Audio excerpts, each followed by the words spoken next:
Assalamualaikum warahmatullahi wabarakatuh.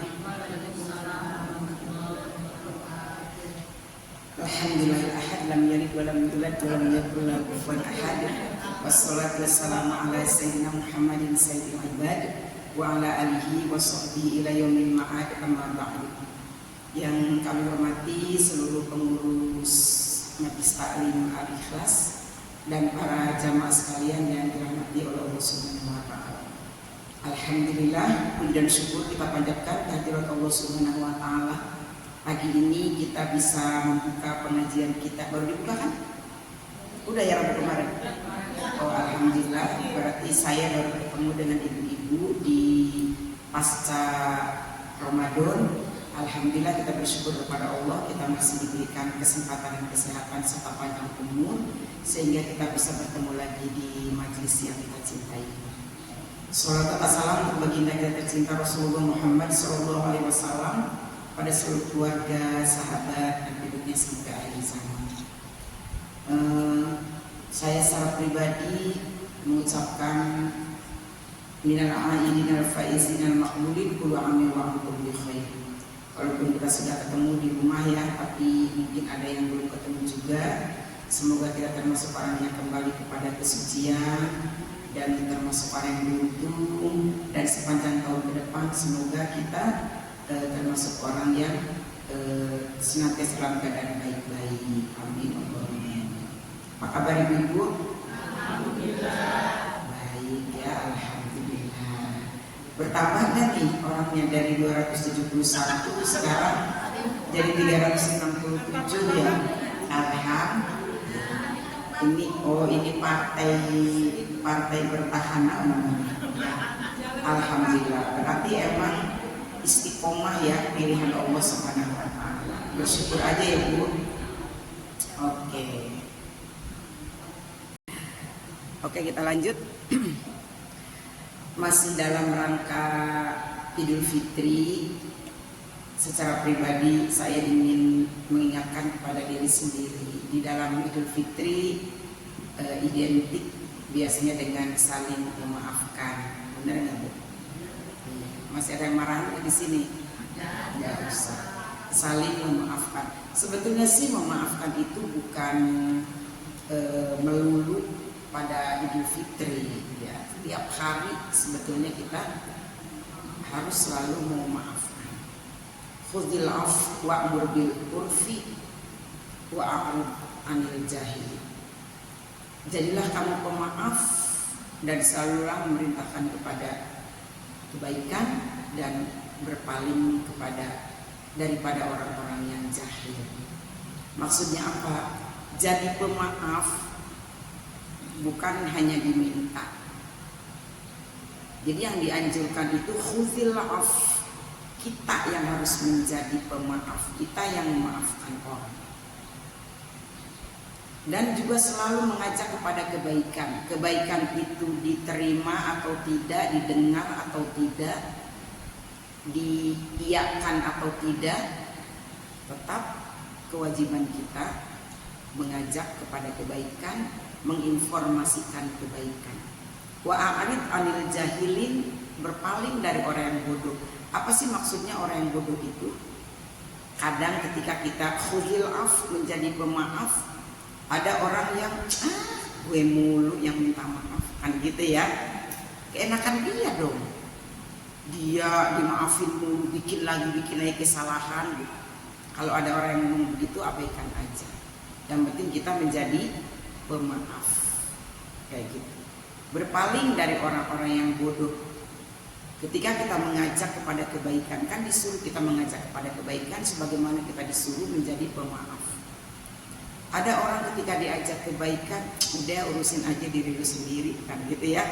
Udah, kebaikan itu buat lu sendiri, nggak usah ngajak-ngajak gue. Abaikan aja kalau ada orang yang kayak gitu. Tetap kita mengajak kepada kebaikan selagi kita bisa melakukan itu. Ya.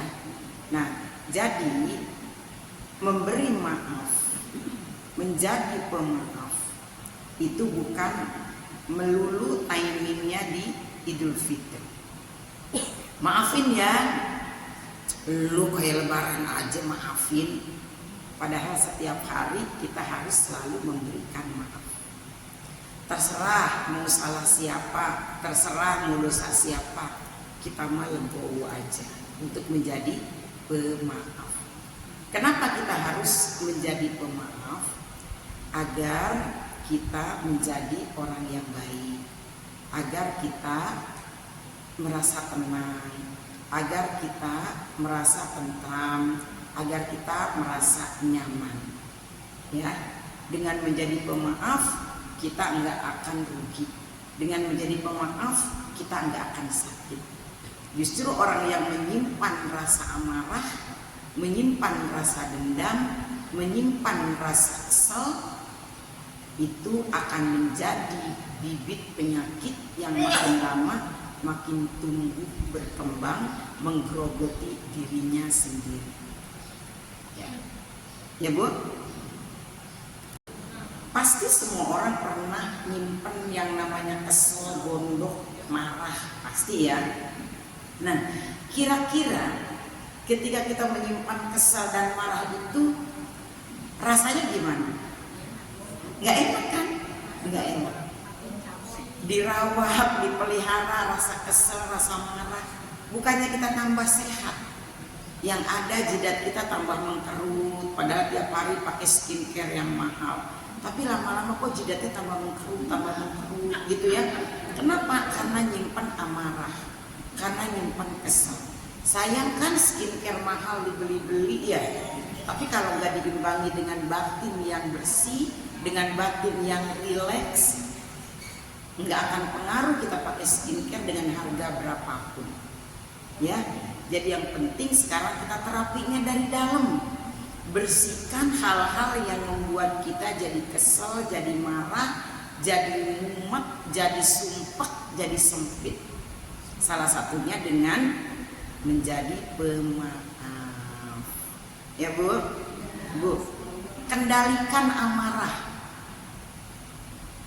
Kendalikan amarah itu juga merupakan salah satu terapi agar kita tetap sehat, tetap tenang, tetap senang. Ketika kita marah terhadap keadaan, marah terhadap anak, marah terhadap suami, marah terhadap lingkungan, marah terhadap dunia, marah terhadap perekonomian, marah terhadap pendidikan dan lain sebagainya, marah. Kendalikan amarah kita. Kendalikan dengan apa? Kita mau umat Islam banyak pengendalian yang bisa kita lakukan. Misalnya dengan baca Quran, ya kan? Ngobrol sama Allah. Saya pernah bilang bahwa ketika kita ingin ngobrol sama Allah, kita yang ingin ngomong sama Allah nih. Halo Bu? Ibu kalau pengen ngomong sama Allah caranya gimana? Ketika kita ingin ngobrol sama Allah, lakukan sholat. Sholat itu ajang komunikasi kita yang ingin ngomong sama Allah. Tapi ketika kita ingin Allah yang ngomong sama kita, dengan cara apa? Tadi kan kita yang pengen ngomong sama Allah, sholat kan? Makin kita pengen ngomong sama Allah harus makin rajin sholatnya, ya kan?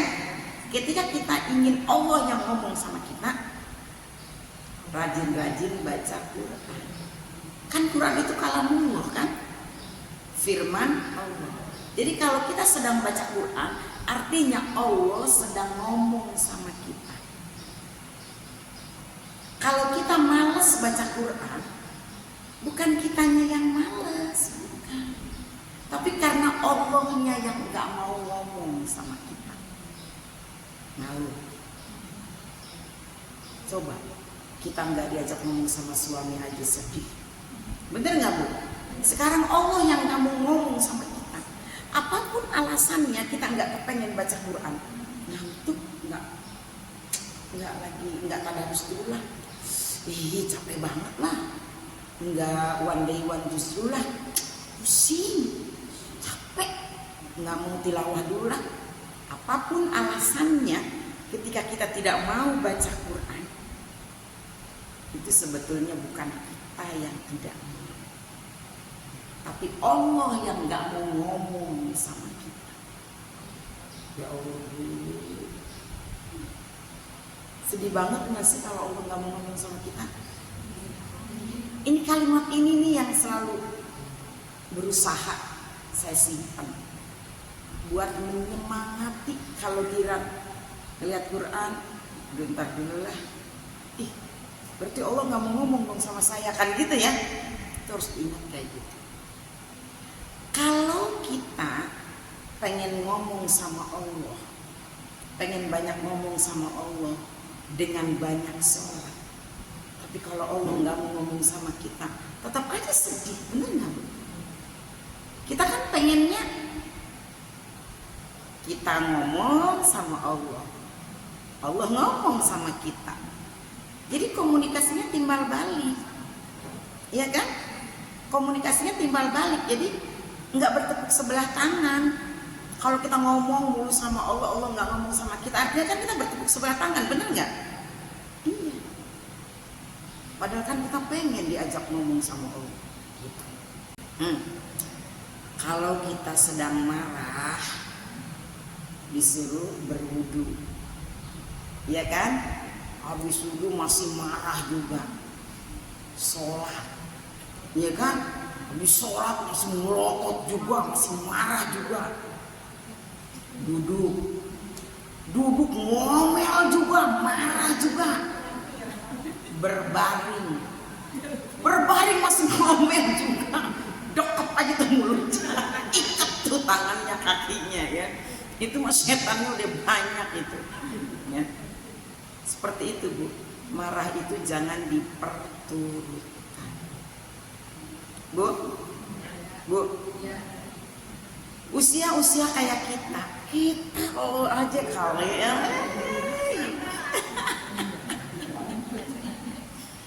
Usia sepuh kayak kita udah nggak ada bagus-bagusnya kalau kita masih suka marah-marah Bu. Beneran Bu ya. Udah nggak ada cantik-cantiknya dah, beneran, serius saya mah Bu, serius. Jadi apa ya, berasa banget antara dulu dan sekarang ya Bu. Saya secara pribadi berasa banget. Sekarang saya kalau ngelihat lansia gitu ya, udah seumuran kita kayak gini terus masih marah, masih emosi gitu, saya suka dalam hati, ya Allah tuh orang kasihan banget ya, energinya dibuang-buang gitu. Mendingan abaikan Bu. Saya tidak sedang menasihati ibu-ibu, saya sedang menasihati diri saya, memang sudah tua. Marah itu capek Bu, benar nggak Bu? Marah itu capek. Mending kalau habis marah ada makanan di rumah, kalau enggak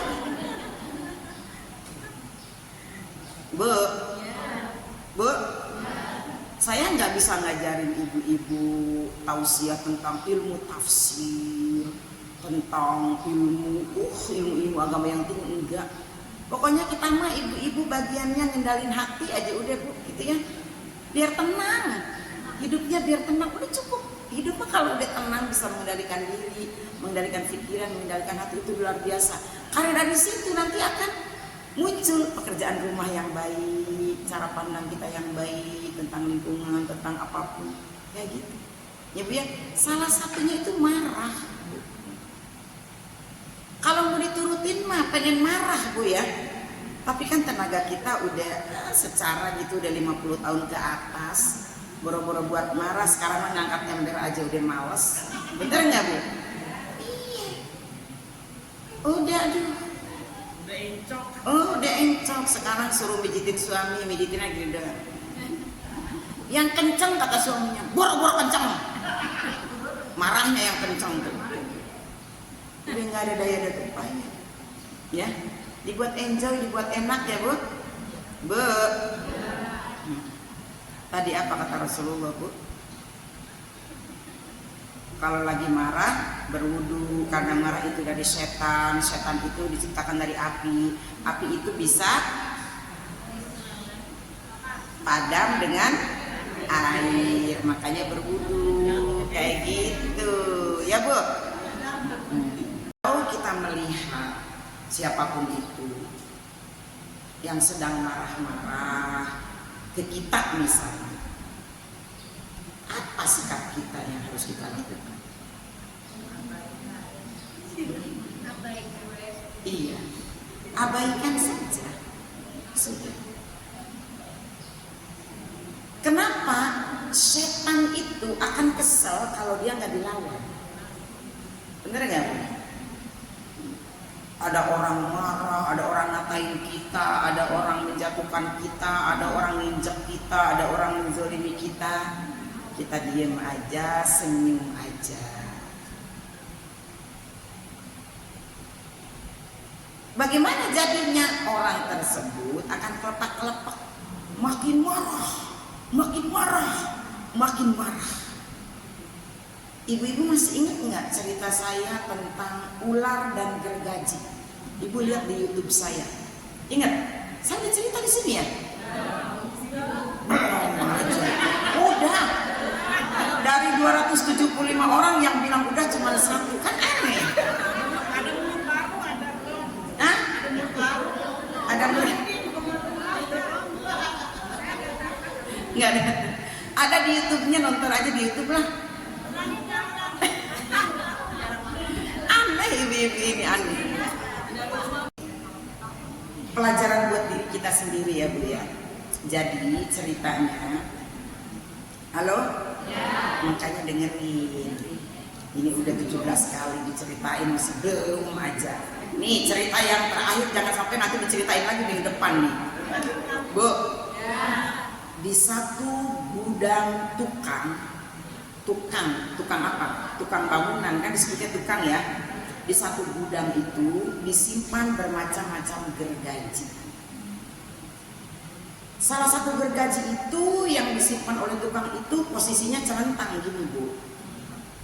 Celentang. Kan berarti yang tajamnya di atas. Yang tajamnya di atas ya. Terus masuklah ular. Ular, ya pokoknya ular apalah. Ular kadut, ular kadut, bukan ular kasur ya, ular apa? Nggak tahu ular apa, tidak diceritakan. Si ular tadi melewati gergaji. Jadi gergajinya bukan gergaji yang cemek-cemek ya, namanya tukang, gergajinya tajam. Gergaji. Ternyata karena tajamnya si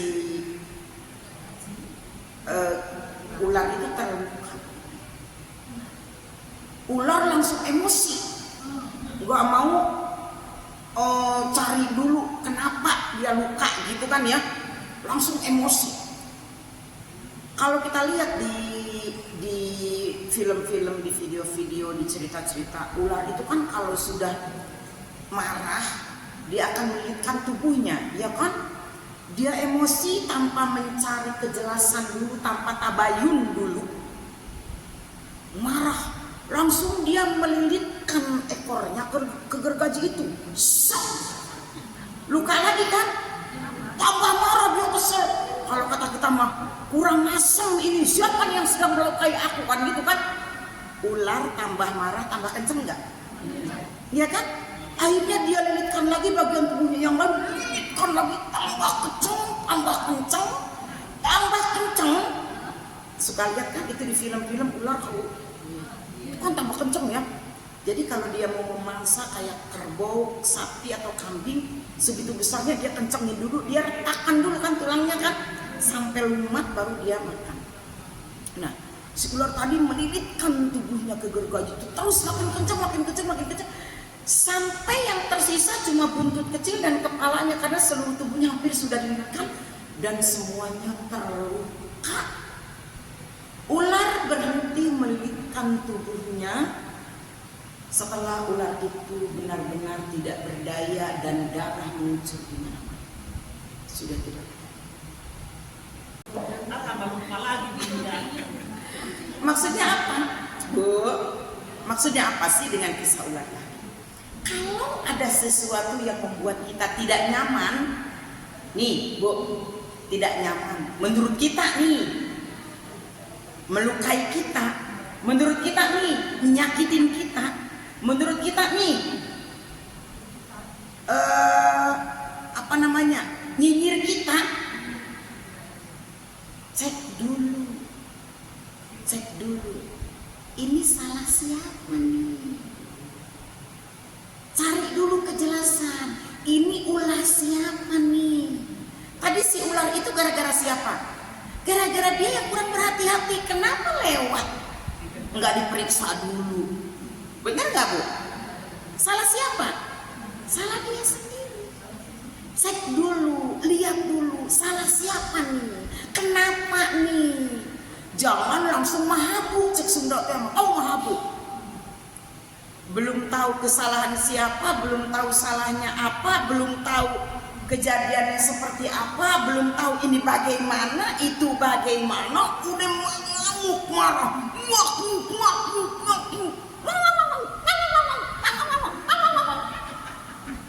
kayak ular tadi.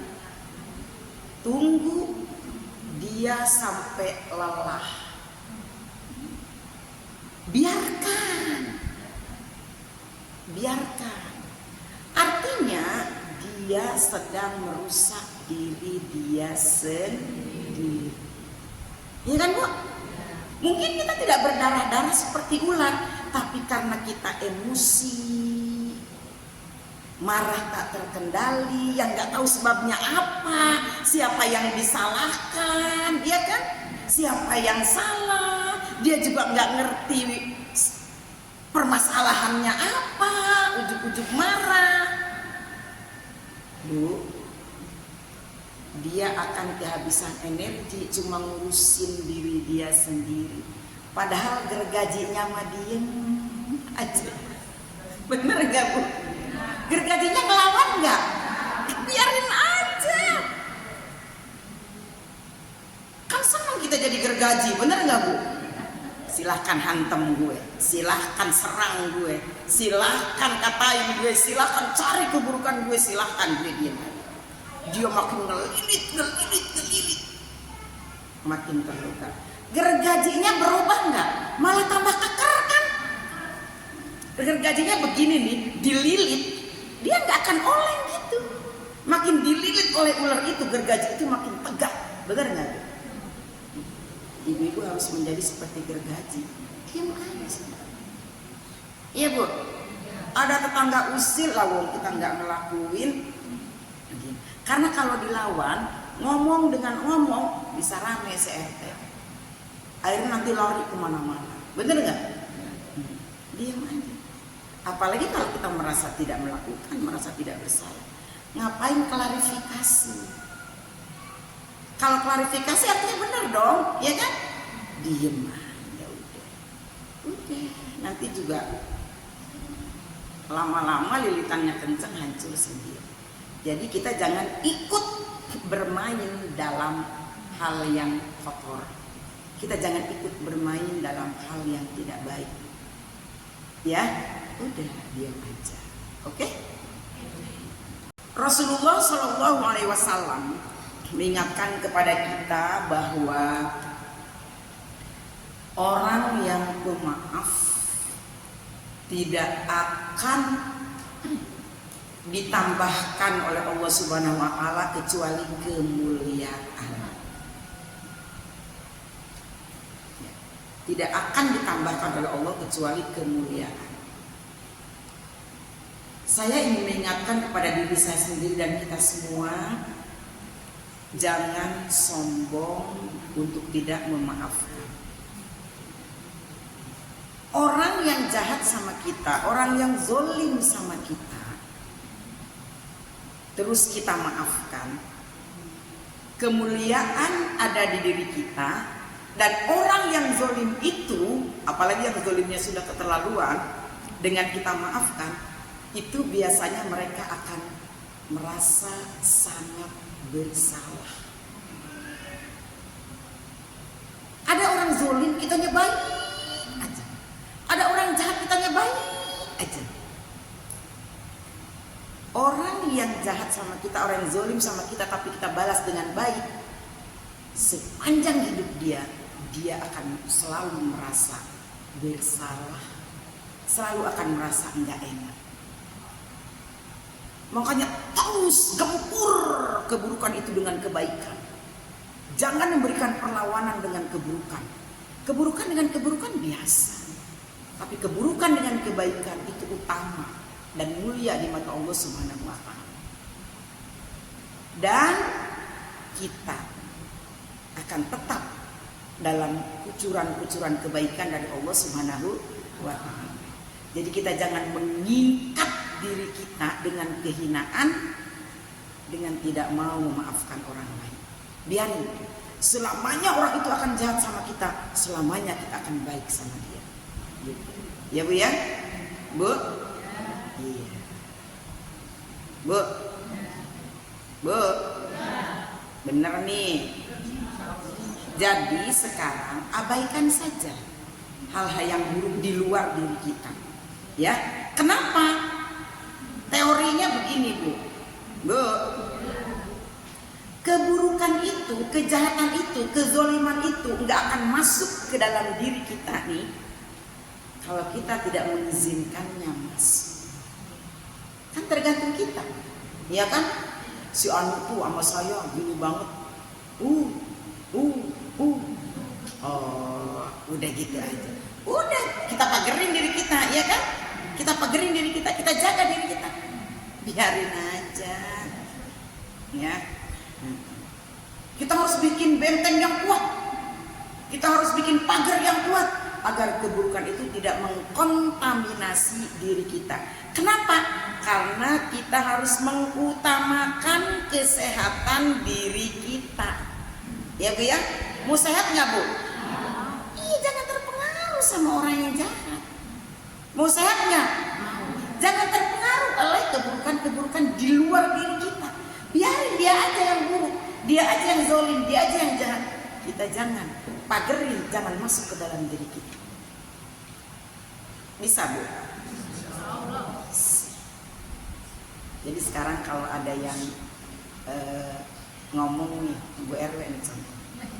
Bu RW, Bu RW, mau ya, mantan ya, maaf, mantan, Manwe tahu nggak? Si Anu ngomong gini, marah nggak? Nah, nggak usah marah ya, biar. Kalau orang ngomong kita, artinya kita itu terkenal. Sampai kepengenannya dia ngomongin kita kan, gitu kan, artinya kita itu viral. Ya. Terus Bu, contoh lagi, halo, jangan didatang di. Kalau ada yang ngomongin di depannya gimana? Kalau ada yang ngomongin di depannya Bu Iban, marah nggak? Lawan dulu baru maafin.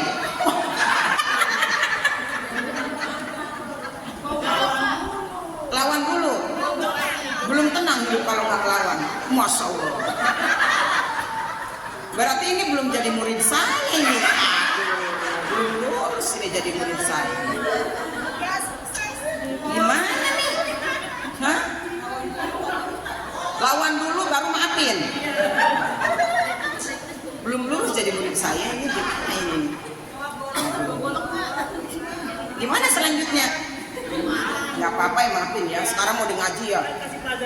Aduh. Tetap kasih pelajaran dulu ya. Nah, gimana ibu-ibu? Mau dicontoh? Nggak sanggup. Jangan ya. Jangan deh. Mikir dulu dia. Ngajinya nggak lulus dong kalau ngelawan. Udah. Gini sekarang Maya, justru nih triknya yang terbaru nih yang harus dipakai ya. Jadi sekarang begini, kan tidak semua orang kenal sama kita. Saya pernah. Jadi gini, saya duduk nih di teras, pokoknya di satu tempat lah. Ada bapak-bapak berdua. Itu bapak-bapak nggak kenal, mungkin belum kenal banget sama saya. Itu bapak-bapak berdua tuh ngomongin Kalimat Nisa. Saya duduk di situ lagi gendong cucu ya, lagi asik banget ngomongin Kalimat Nisa ya, pokoknya ngomongin Kalimat Nisa. Terus saya diem aja saya. Jaraknya sih dari sini ke ibu yang duduk gitu, saya di sini terus sini. Saya di sini bapak-bapak itu di sana ngadep sana sih memang gitu. Asik banget kamu. Saya kan kedengeran. Saya diem aja diem.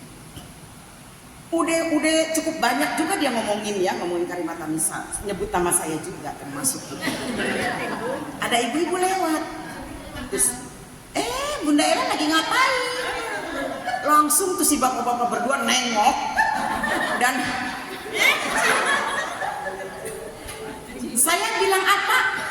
Saya gitu dan saya nggak bilang apa. Bu, dengan saya tidak marah dan tidak ngomong apa-apa, itu si bapak-bapak itu kira-kira perasaannya gimana? Kalau perlu dia masuk ke dalam bumi, Bu. Benar nggak? Kan dia tadi nyebut nama saya juga, ya kan? Lagi ini orang pakai lewat, kan belum selesai itu orang ngomongnya. Banyak Bu, segala dana kematian, segala pengajian, segala. Waktu kemarin itu pas mau lagi perekrutan dana buat maulid buat apa gitu lupa saya. Pokoknya masalah uang lah gitu ya. Saya dengerin aja. Untungnya si cucu saya ini nggak nangis nggak apa gitu, jadi ayem tenang gitu. Gitu Bu. Jadi pas si ibu-ibu lewat manggil saya terus serentak itu ya si bapak itu. Ya saya juga gitu. Itu saya merasa menang banyak. Saya nggak ngelakuin. Rasulullah juga mengingatkan kepada kita bahwa orang yang hebat itu bukan orang yang pandai pulak pinggang, mengumbar suara tinggi, mengencangkan urat leher, melebarkan telinga, nunjuk-nunjuk dengan amarahnya. Enggak. Laisa syadidu bisur'ati innamas syadidul ladzi yamliku nafsahu indal ghadab. Itu masa lalu kita ya Bu ya, waktu muda dulu ya. Saya pertama di sini. Wow. Kata Rasulullah, orang yang hebat itu bukan orang yang menang perang, bukan orang yang menang tinju. Kata Rasulullah, orang yang hebat itu orang yang mampu mengendalikan amarahnya mengendalikan dirinya ketika mampu. Ingat banget saya dulu di Medang, pertama di Medang ada preman Medang, preman kampung Medang. Saya samperin, bener. Itu awal-awal dulu gitu ya. Masih darah muda, masih Bantennya masih waktu itu Tangerang belum masuk ke Banten ya, jadi Bantennya masih murni punya orang sono gitu. Jadi masih kayaknya nggak bisa gue biarin sama kayak Bu Julidah tadi, nggak bisa. Samperin saya ke rumahnya Bu, dulu mah beneran, kagak pakai main-main. Saya ketua majelis taklim, saya ngasih tausiah, tapi saya nyamperin orang juga Bu. Belum stabil emosi, pengalamannya belum banyak. Jadi kalau ada orang sekarang yang peteng-teng emosi, ngumbar amarah, itu masa lalu saya, udah. Tapi kalau dia tua masih peteng-teng masih marah, artinya dia nggak nyadar bahwa sekarang sudah. Sekarang mah udah banyakin senyum aja ya Bu ya. Ya kita nggak munafik lah, kita kan hidup berproses, bener nggak Bu? Dulu kita amarahnya luar biasa, dulu kita emosian, tapi kan pelajaran, pengalaman, ilmu membuat kita pelan-pelan dikit mampu mengendalikan diri ya Bu ya. Sekarang mah banyakin senyum, banyakin ngalah, banyakin ya udah kalau ibu mau ambil, ya udah kalau bapak mau ambil, ya udah monggo silakan. Gitu. Saya mah belakangan aja, saya mah di sini aja, monggo ngalah aja Bu. Ngalah itu bukan berarti kalah, ya Bu. Oke Bu, Bu. Lagi di majelis taklim makanya bener ya. Ntar kirain ada tetangganya ini sedikit aja keluar taringnya, enggak ya? Enggak, sekarang mah senyum ya. Mau dikatain senyum, mau ditolimin senyum, senyum aja ya. Kenapa? Senyum itu sedekah. Oke? Mana nggak kelihatan? Ayo silakan.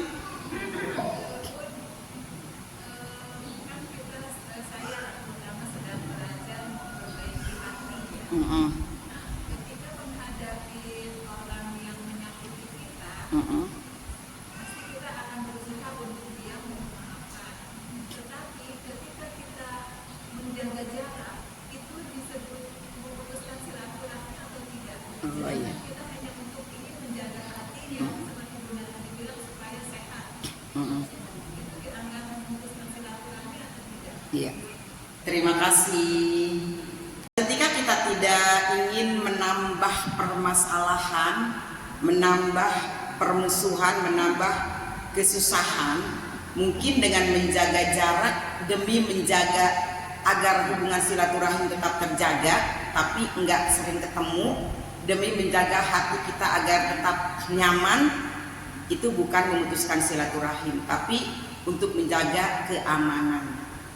Ya, karena truk gandeng aja kalau terlalu deket jaraknya suka nyenggol. Jaga jarak aman gitu ya. Itu artinya kita sedang menetapkan batasan buat diri kita. Ya, menetapkan batasan buat diri kita. Kita punya kontrol penuh buat diri kita. Apakah saya harus berdekatan dengan dia atau tidak? Kita yang punya kontrol, ya Bu ya.